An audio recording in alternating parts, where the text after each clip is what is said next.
चलो अब बात कर लेते हैं अपने कुछ एक इंपॉर्टेंट पॉइंट्स के बारे में। देखिए इंपॉर्टेंट पॉइंट्स के बारे में बात की जा रही है, तो इसमें इंपॉर्टेंट पॉइंट्स क्या है कि जैसे कि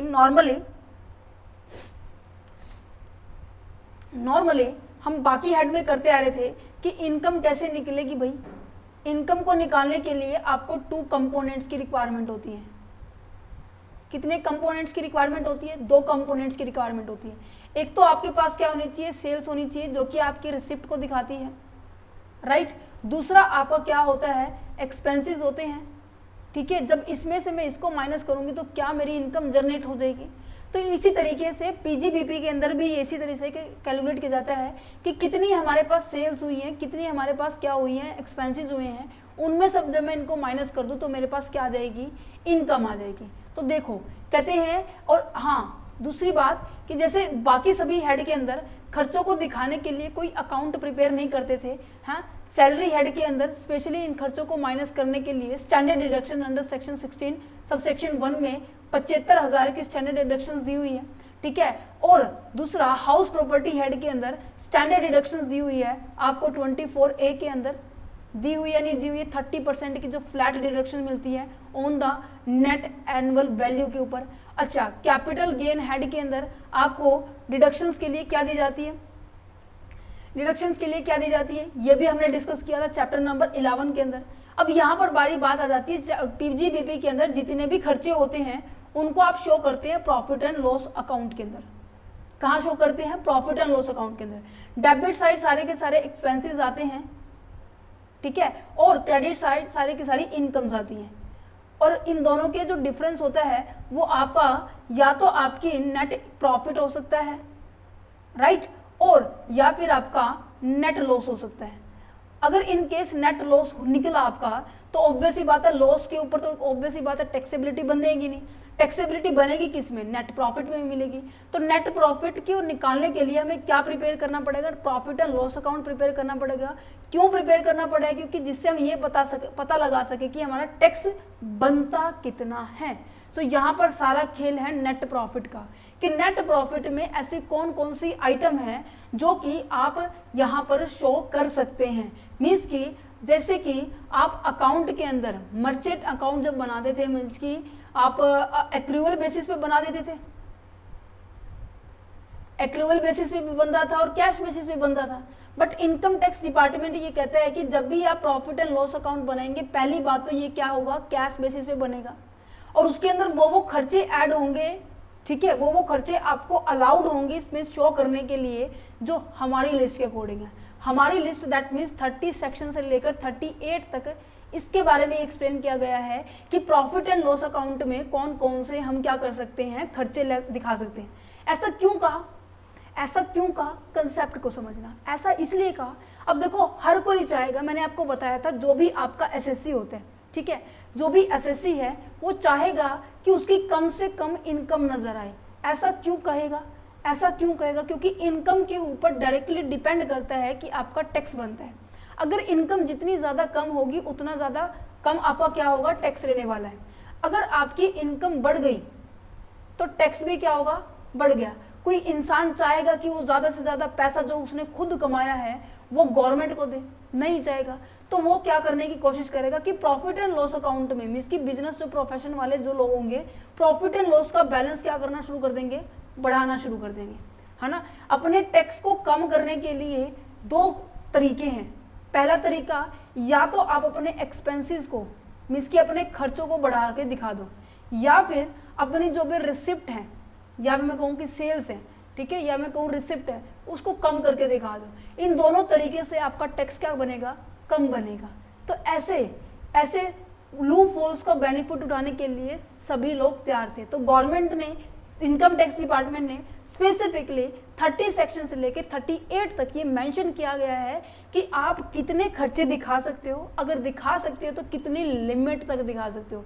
हर एक खर्चे की स्पेसिफिक लिमिट दी गई है, हम उनको डिस्कस करेंगे। तो सबसे पहले हम बात कर लेते हैं 30 हो गया, 31 हो गया, 32 के बारे में बात कर लेते हैं। 32 किसके बारे में बताता है? सेक्शन 32 स्पेशली बताता है आपके कैसे हम डेप्रिसिएशन को कंप्यूट करेंगे।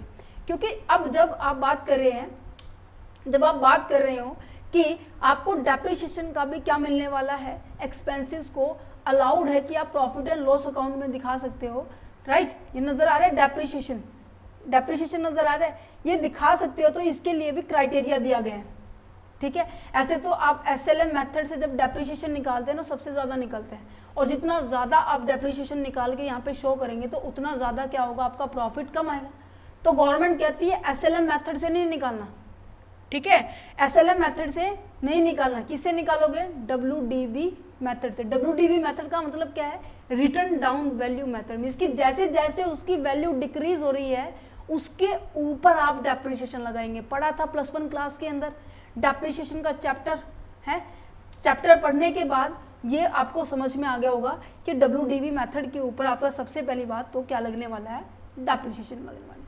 ये पॉइंट मैं ऑलरेडी करवा चुकी हूँ कि PGBP की इनकम को कैलकुलेट करने के लिए हमें नेट प्रॉफिट की रिक्वायरमेंट होगी, और नेट प्रॉफिट को कैलकुलेट किया जाएगा हम काफ़ी सारे रूल एंड रेगुलेशन के हिसाब से, गाइडलाइंस के हिसाब से, किसकी, इनकम टैक्स डिपार्टमेंट की।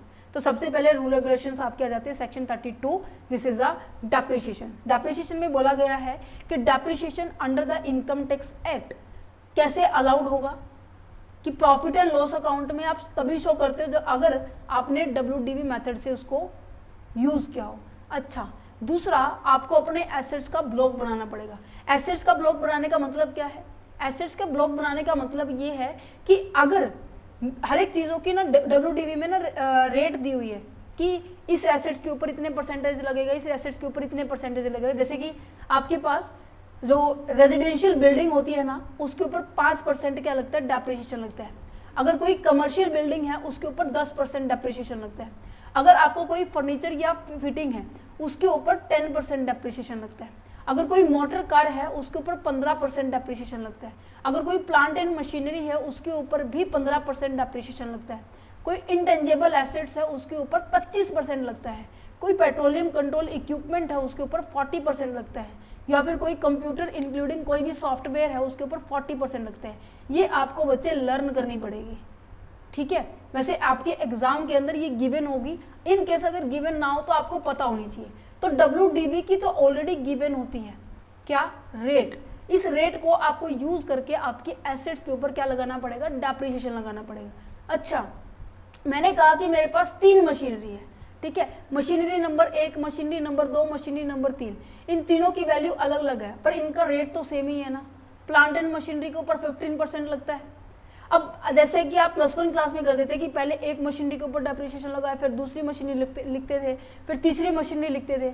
यहाँ पर ऐसा नहीं करना। यहाँ पे कहते हैं कि सिंपल एंड सोबर काम करना है। कहते हैं कि अगर मशीनरी है, एक नेचर की आइटम है, एक रेट की आइटम है, उन सबको क्या कर दो, प्लस कर दो।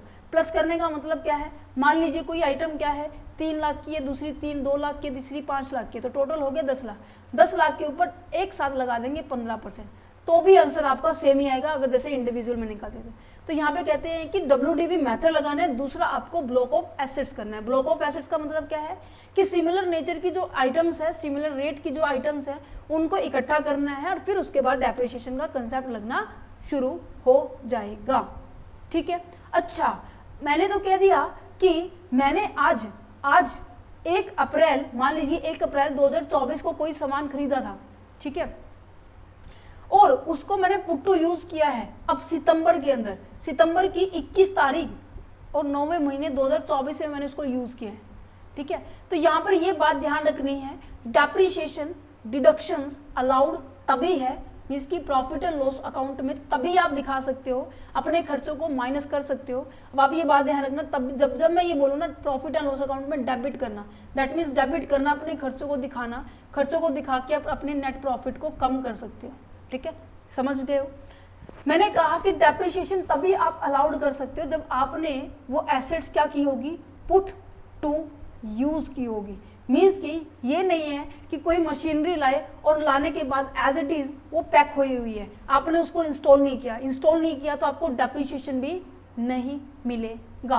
क्लियर है, समझ में आ गया। पुट टू यूज होना जरूरी है। अगर वो एज इट इज रखी हुई है कोई डेप्रिसिएशन नहीं है। अगर आपने मान लीजिए कोई आप प्रिंटर लेके आए, ठीक है, या कोई CPU लेके आए, ठीक है, जब तक आप उसको मॉनिटर के साथ अटैच नहीं करेंगे, जब तक उसका जिसकी इवन आपने उससे प्रिंटर का पेज निकाला, प्रिंटर निकाला हो या ना निकाला हो, बट हाँ इंस्टॉल तो कर लिया है ना, तो वहाँ तक बात की जाती है कि वहाँ पर आप बात करते हैं कि आपका पुट टू यूज़ होना चाहिए। ज़रूरी नहीं देखा जाएगा कि यहाँ पे एक्चुअल यूज़ हुआ है या नहीं हुआ। समझ में आया? तीसरा पॉइंट आपको ये याद रखना है कि डेप्रिसिएशन में पुट टू यूज़ होगा तभी आपको डेप्रिसिएशन अलाउड होगा प्रॉफिट एंड लॉस अकाउंट के डेबिट साइड में। अच्छा, अगर कोई एसेट्स आप खरीदते हो, मैंने कहा कि अब साल के शुरू में मेरे पास 3 मशीनरी थी, तीनों मशीनरी के बाद मेरे पास मशीनरी मैंने 21 सितंबर 2024 को मैंने एक और मशीनरी खरीदी, M4 खरीद ली। तो मशीनरी खरीदी है तो उसकी वैल्यू मैं ऐड ही करूंगी ना, ऐड करूंगी। मान लीजिए मैंने 2 लाख की खरीदी तो 2 लाख 12 लाख की टोटल एसेट्स होगी। इन केस मैंने कहा कि मैंने मान लीजिए 31 अक्टूबर 2024 को मैंने कोई मशीनरी बेच दी, मान लीजिए M2 बेच दी है। मशीनरी जो 2 लाख की थी, M2 नहीं, हम M1 लेते हैं, मशीनरी 3 लाख की थी तो हमने वो 3 लाख की मशीनरी सेल कर दी है, बट 3 लाख की थी हमने बेच दी 6 लाख की, तो यहाँ पे 6 लाख से माइनस हो जाएगा, ठीक है, 6 लाख से माइनस हो जाएगा और ये माइनस होगा। तो कहने का मतलब परचेज के टाइम क्या हो जाएगी, ब्लॉक ऑफ एसेट्स में वैल्यू ऐड हो जाएगी और सेल के टाइम में वैल्यू सबट्रैक्ट हो जाएगी। क्लियर है? समझ में आ रहा है? तो ये तो सिंपल कंसेप्ट था जो कि आपको समझ में आएगा कि डेप्रिसिएशन के लिए। रिकॉल करते हैं, डेप्रिसिएशन तब अलाउड होगा जब पुट टू यूज होगा, डेप्रिसिएशन WDV मेथड से होगा, डेप्रिसिएशन ब्लॉक ऑफ एसेट से अलाउड होगा। ठीक है, तीनों पॉइंट याद हो गया। अच्छा, नॉर्मल केसेस के अंदर, इसके अंदर ना 3 केसेस है। एक तो नॉर्मल केस है, एक 180 डेज का केस है, एक इवन 180 डेज यूज किया है but put to use of year plus और परचेज ईयर। यहां पे भी लिख देती हूं पुट टू यूज ईयर और परचेज ईयर। ठीक है, यहां पे सेम है, यहां पे डिफरेंट है। ध्यान से सुनना, पूरा डेप्रिसिएशन का कंसेप्ट क्लियर हो जाएगा। अगर नॉर्मल केस है, मीन्स कि ये नहीं दिया कि हाँ जहाँ पर 180 डेज का कंसेप्ट नहीं आता, मीन्स कि कोई भी एसेट्स, कोई भी प्लांट, कोई भी मशीनरी, कोई भी मतलब आपकी एसेट्स है, ठीक है, उसके ऊपर कैपिटल नेचर की जो बात की जा रही है, उसके ऊपर आपने उसको खरीदा और उसको 180 दिन से ज़्यादा यूज़ किया तो उस टाइम नॉर्मल केस होगा। यहाँ पे लेस देन ही लिख देती हूँ मैं, लेस देन 180 डेज का कंसेप्ट। तो यहाँ पे वैसे मैंने कहा कि कोई प्लांट एंड मशीनरी है, मैंने खरीदी और उसको पूरा साल यूज़ किया तो टोटल फुल डेप्रिसिएशन का रेट क्या होगा, अप्लाई होगा। क्लियर है? समझ में आ रहा है? एग्जाम्पल दूंगी, रुको सब्र करो। ठीक है, उसके बाद अगर कोई एसेट्स आपने 180 दिन से कम यूज किए, मान लीजिए आपने कोई एसेट्स 31 दिसंबर 2024 को खरीदी तो 31 मार्च 2025 तक पूरे साल का डेप्रिसिएशन लगता है। मैं ये देखूंगी कि 180 दिन से कम यूज किए, 180 दिन से ज्यादा यूज किए। अब यहाँ पे तो लेस देन 180 डेज बनेगा। तो इस सिनारियो के अंदर हम क्या करेंगे, आपका जो भी रेट होगा उसका क्या कर देंगे, हाफ कर देंगे और हाफ डेप्रिसिएशन आपके ऊपर क्या होगा, एप्लीकेबल होगा। ठीक है, समझ में आ रहा है? और साथ ही साथ पहली कंडीशन तो ये है, दूसरी कंडीशन ये है हाफ डेप्रिसिएशन लगाने के लिए कि आपका पुट टू यूज है, मीन्स कि जिस साल आपने यूज किया और जिस साल आपने खरीदा। जैसे मैंने कहा कि मैंने खरीदा कब है 1/4/2024 को, 2024-25 का सेशन है, मैंने पुट टू यूज किया 2024-25 का है। तो कहने का मतलब मेरे साल दोनों के दोनों क्या है, सेम है। तो इस दौरान भी क्या होगा, ये दोनों कंडीशन अगर सेटिस्फाइड होगी तो आप हाफ क्या कर सकते हो, डेप्रिसिएशन अलाउड हो सकता है, तो 7.5%। ठीक है, अब 180 डेज का मतलब पता है क्या है कि यहाँ पर जो 180 डेज, जैसे कि आपके टोटल 365 डेज होते हैं। ठीक है, अगर मैं इसका हाफ करूँ तो 150 30 एंड 2 182 डेज लगते हैं। ठीक है, अगर किसी इंसान ने लेस देन 180 डेज के लिए यूज किया है तो वहां पर आपको गवर्नमेंट कहती है आधा ही आपको डेप्रिसिएशन देंगे। ये नहीं है कि आपको फुल डेप्रिसिएशन देंगे, क्योंकि फुल देने से आपका उतना ही ज्यादा प्रॉफिट कम होगा। इनकम टैक्स डिपार्टमेंट ये नहीं कहता कि हाँ तुम्हें इतना ज्यादा प्रॉफिट देंगे, नहीं नहीं नहीं, हमें भी थोड़ा नुकसान होगा। अगर आप कम यूज करें तो आपको कम डेप्रिसिएशन मिलेगा। अच्छा, लेस देन अगर 82 डेज आप 80 180 डेज आपने यूज किया है कोई भी मशीनरी, पर पुट टू यूज और परचेज ईयर दोनों अलग अलग है। मान लीजिए 2024 में आपने खरीदा था और यूज आपने 2025 में किया, इस सिनारियो में आपको हाफ नहीं मिलेगा। अगर एक भी कंडीशन तोड़ी तो वहीं पर आपका क्या हो जाएगा, फुल डेप्रिसिएशन का रेट क्या होना शुरू हो जाएगा, लगना शुरू हो जाएगा। क्लियर है? क्लियर है? समझ में आ रहा है? कोई दिक्कत है तो बता देना। डेप्रिसिएशन दोनों रेट से होगी, ठीक है। एक तो नॉर्मल है, एक लेस देन 180 डेज का कंसेप्ट है, और साथ ही साथ पुट टू यूज वाला ईयर और परचेज ईयर, अगर दोनों का सेम हुआ तो आपका हाफ डेप्रिसिएशन अप्लाई हो जाएगा। अगर डिफरेंट हुआ तो आपके ऊपर फुल डेप्रिसिएशन होगा। इवन आपने 182 डेज को कंसेप्ट को क्या है, 182 डेज आपने यूज किया हो, ठीक है, तो 182 डेज का कंसेप्ट लगेगा नहीं जो यहाँ पे लग रहा था। क्लियर है? समझ में आ रहा है?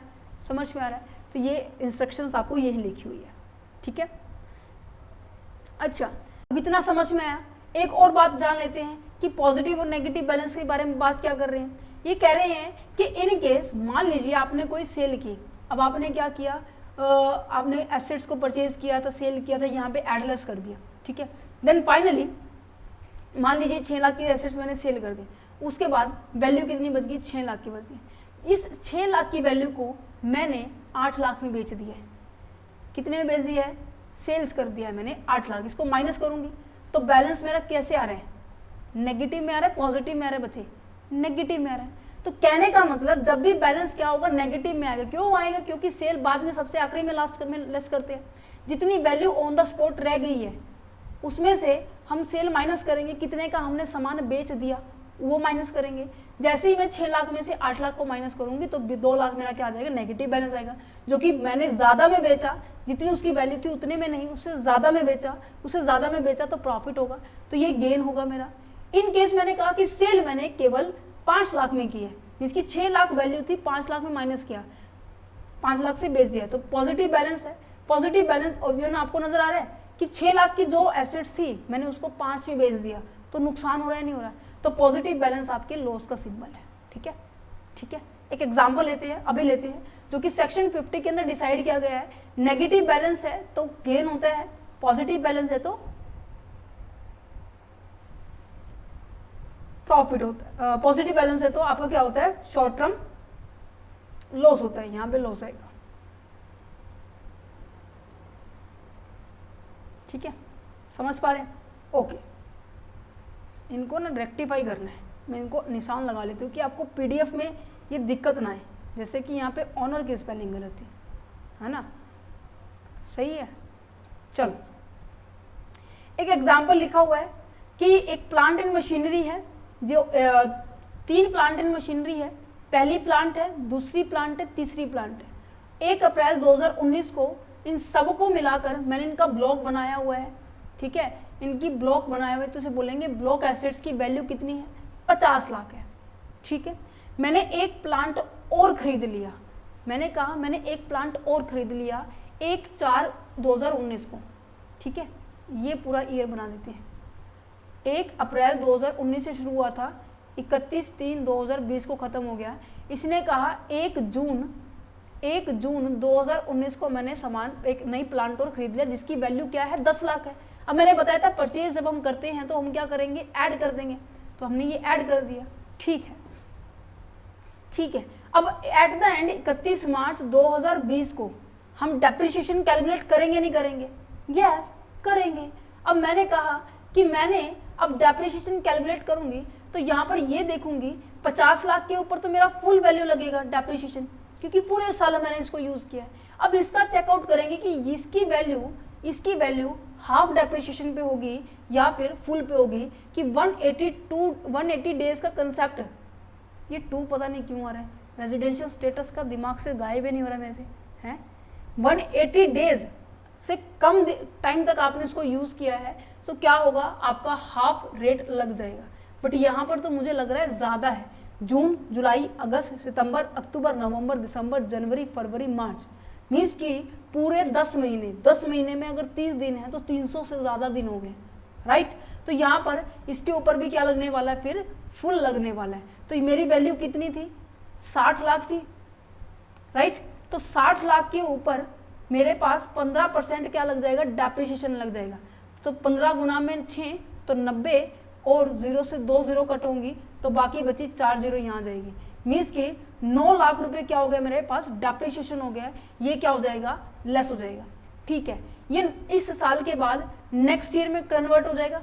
यहाँ से नेक्स्ट ईयर शुरू हो जाएगा 1/4/2020, है ना। तो उसके टाइम इन चारों प्लांट्स की वैल्यू कितनी है, 51 लाख।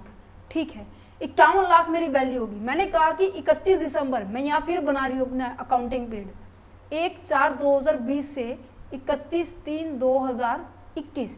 मैंने कहा कि 31 दिसंबर 2020 को मैंने मेरी एक प्लांट जो कि प्लांट नंबर 1 था वो सेल कर दिया।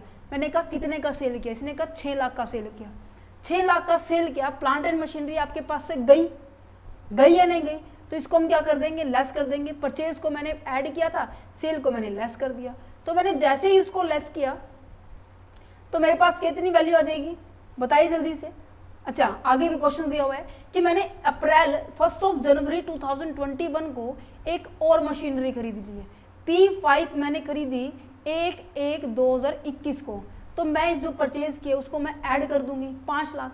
अब देखो यहाँ पे मेरे को 6 लाख माइनस करने हैं, तो कितना हो गया 45 लाख हो गया। 45 लाख में 5 लाख प्लस करूँ तो मेरे पास अब टोटल वैल्यू कितनी होगी है, 50 लाख होगी है। ठीक है, समझ में आ गया। अच्छा, अब जो एसेट सेल कर दी, क्या मुझे उसके ऊपर डेप्रिसिएशन देना पड़ेगा, जल्दी से बताओ। जो मैंने एसेट सेल कर दी, क्या मैंने उसके ऊपर डेप्रिसिएशन देना पड़ेगा, नहीं देना पड़ेगा, कि सेल ही कर दी है, आउट हो चुकी है, आगे तो नहीं जा रही है ना, तो उसके ऊपर डेप्रिसिएशन नहीं लगाएंगे। अब जो बैलेंस बच गया है, ठीक है, उसके हम चेकआउट करेंगे डेप्रिसिएशन को। देखो कितना लगेगा, यहाँ पर देखो इसका टैक्स कैसे, डेप्रिसिएशन कैसे बनेगा। अब देखो 50 लाख है, टोटल वैल्यू आपकी कितनी है, 50 लाख है। इसमें से 45 लाख तो पूरे साल से चलती आ रही है। खरीदी जो अभी है उसका टाइम ड्यूरेशन देखेंगे या नहीं देखेंगे, कि यहाँ से 1 जनवरी 2021 से लेके 31 मार्च 2021 तक क्या इसने 180 दिन से कम यूज किए, ज्यादा यूज किए, कम यूज किए, तो ऑब्वियस है इस 5 लाख के ऊपर 0.5% लगेगा। प्लांट एंड मशीनरी के ऊपर 15% है, तो इसके ऊपर 7.5% लग जाएगा और इसके ऊपर 15% लग जाएगा।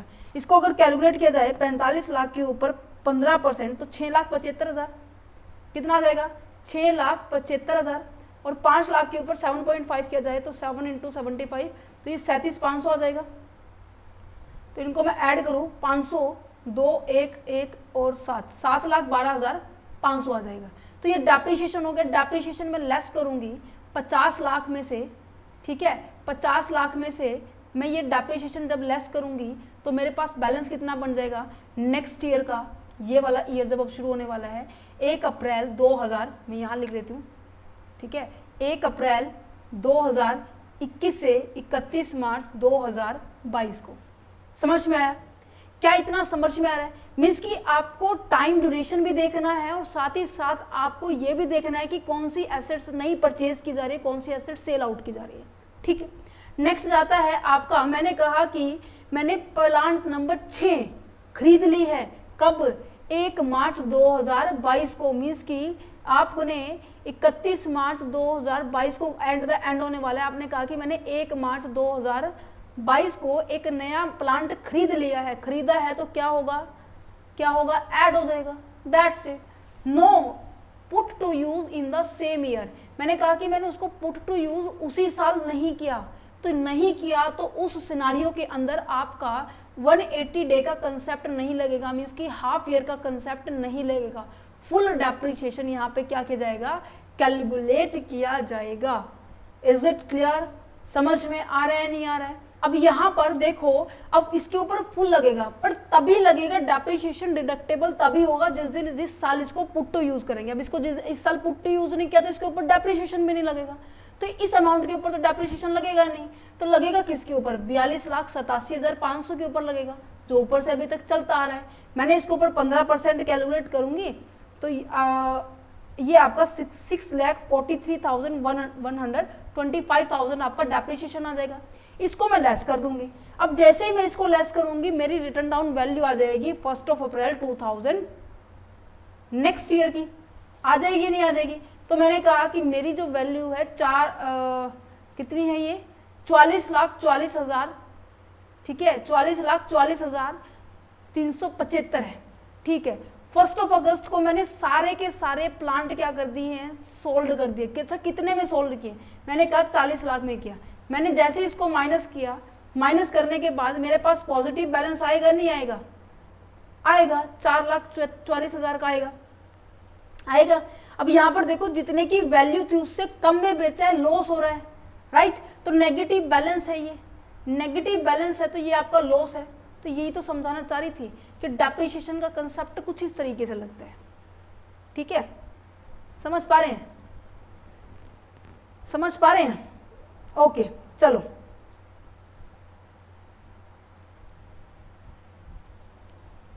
चलो आगे बढ़ते हैं। अब आगे बढ़ के अब ये जो मैंने आपको समझाया था ये आ गया समझ में, एग्जाम्पल आ गया समझ में।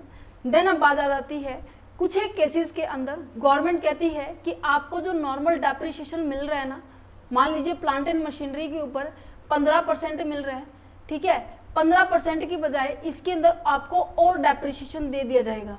डेप्रिसिएशन दे दिया जाएगा, और का मतलब क्या है, एडिशनल डेप्रिसिएशन दे दिया जाएगा। एडिशनल डेप्रिसिएशन अंडर सेक्शन 32 के अंदर डिफाइन किया गया है कि ये अलाउड होता है up to 20% to all the SSC, ये सबके ऊपर अप्लाई है, बट मैक्सिमम अमाउंट कितनी है, 20% है। बट कंडीशंस इसके अंदर आपको याद करनी होगी। कंडीशंस क्या है कि केवल उसी को मिलेगी जो कि प्लांट एंड मशीनरी के अंदर अपने बिजनेस को क्या कर रहा है, कनेक्टेड है। मींस कि अपने बिजनेस के अंदर प्लांट एंड मशीनरी के रिगार्डिंग अगर कोई डेप्रिसिएशन लेना है तो वहां पर आपको 20% क्या मिल सकता है, एक्स्ट्रा मिल सकता है। अच्छा, उस प्लांट एंड मशीनरी को आपने पहली बात तो नया खरीदा होना चाहिए, ये नहीं है कि सेकंड हैंड लेके और उसके ऊपर भी चाह रहे हो कि हाँ 20% मिले, नो, आपका नया प्लांट एंड मशीनरी होना चाहिए। दूसरा, उस प्लांट एंड मशीनरी का पर्पस क्या होना चाहिए, उस मशीनरी का यूज क्या होना चाहिए, मैन्युफैक्चरिंग में होना चाहिए। आप एक बात गांठ बांध लीजिए, जब आप इनकम टैक्स कर रहे हैं, गवर्नमेंट किसी चीज को प्रमोट करना चाह रही है, इवन मेक इन इंडिया के प्रोग्राम को इम्प्लीमेंट करना चाह रही है, प्रमोट करना चाह रही है, बहुत सारे बिजनेसमैन को कह रही है कि हम क्या करेंगे, खुद इंडिया के अंदर मैन्युफैक्चर करेंगे, प्रोड्यूस करेंगे, देन उसको सेल करेंगे। अगर आप इस तरीके की एक्टिविटी में इन्वॉल्व हो तो आपको मैं बेनिफिट दूंगा, सरकार कह रही है मैं तुम्हें बेनिफिट दूंगी, ठीक है। तो कहते कितना दोगे, कहते 20% तुम्हारा और डेप्रिसिएशन लग जाएगा, जिसके कारण आपका प्रॉफिट और नीचे गिरेगा। प्रॉफिट नीचे गिरा तो टैक्स भी नीचे गिरेगा, मीन्स की टैक्स कम पे करना पड़ेगा। समझ पा रहे? तो इनडायरेक्टली सरकार आपको बेनिफिट दे रही है, बट स्पेसिफिकली कंडीशन अप्लाई की है कि वो प्लांट एंड मशीनरी से रिगार्डिंग कनेक्टेड होनी चाहिए। उस प्लांट एंड मशीनरी को यूज कहाँ किया जाना चाहिए, मैन्युफैक्चरिंग में किया जाना चाहिए, या फिर किसी पावर जनरेटिंग में, या फिर transmission of the electricity circuit के अंदर, सॉरी सर्किट नहीं, इलेक्ट्रिसिटी पर्पज से यूज किया होना चाहिए। और दूसरा, तीसरी मेन पॉइंट बात, पहला 20%, दूसरा आपका क्या है, प्लांट एंड मशीनरी होनी चाहिए। तीसरा आपका मैन्युफैक्चरिंग या फिर आपका इलेक्ट्रिसिटी डिस्ट्रीब्यूशन में इसका यूज होना चाहिए। फोर्थ बात कि केवल फैक्ट्री पर्पस के लिए ही आप इसको यूज कर सकते हैं। अगर इन केस मैंने ये कहा कि ऑफिस में मैं इसके लिए लेके आई, ऑफिस में कोई प्लांट एंड मशीनरी लेके आई, उसको मैंने ऑफिस में यूज किया, भाई ऑफिस में लेके आई, ऑफिस के लिए नहीं है, ये केवल फैक्ट्री के लिए है, ये स्पेशली मेंशन किया गया। अगर फैक्ट्री के लिए है तो डिडक्शंस अलाउड हो जाएगी 20%। अगर विदाउट फैक्ट्री है तो जो सिंपल नॉर्मल चल रहा था, जो ऊपर पड़ा था, हमने वही करना है, ठीक है। तो कंडीशंस आ गई समझ में, कंडीशंस आ गई समझ में बिल्कुल अच्छे से, कि प्लांट एंड मशीनरी नहीं होनी चाहिए, एडिशनल डेप्रिसिएशन अलाउड केवल आपको उस साल होगा जिस साल आपने उसको क्या किया है, पुट टू यूज किया है। और अलाउड मीन्स की डेबिट साइड में प्रॉफिट एंड लॉस अकाउंट के तभी आप कर सकते हो, एक साल एक बार ही करना है, ठीक है, या आपको हर साल अलाउड नहीं होगा। पर अगर बैलेंस बच जाता है तो आपको नेक्स्ट ईयर भी इंप्लीमेंट कर सकते हो। अगर 180 डेज का कंसेप्ट जो अभी हमने पढ़ा कि लेस देन 180 डेज है तो आपके ऊपर 10% का क्या मिल जाएगा, एडिशनल डेप्रिसिएशन मिल जाएगा।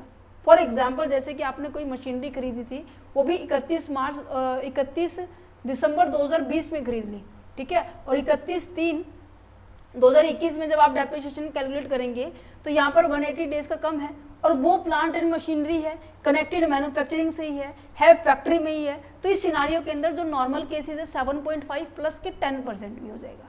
क्लियर है? क्लियर है?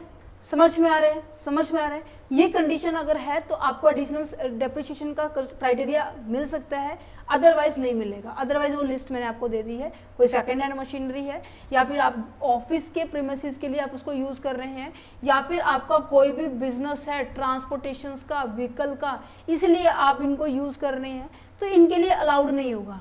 ठीक है? एनी प्रॉफिट मशीनरी और plant that actually cost which is debit of the profit and loss account.